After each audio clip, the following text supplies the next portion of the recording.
नमस्कार. माझ्या शेजारी उमेश दादा उभा आहेत.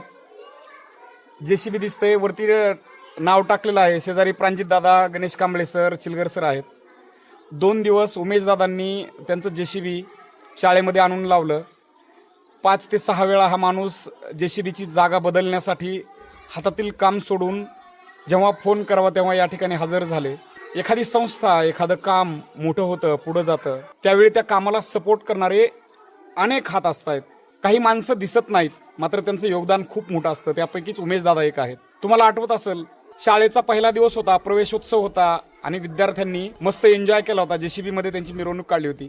त्याही वेळी अगदी एका फोनवर उमेश दादा इथून 3 किलोमीटर त्यांचं घर आहे, तिथून जेसीबी घेऊन स्वतः आले. विद्यार्थ्यांना बसण्यासाठी जेसीबी त्यांनी धुवून काढलं आणि विद्यार्थ्यांची मिरवणूक काढली. आणि आज 2 दिवस मशीन शाळेवर ठेवणं, उभा करणं, शाळेचं काम चालू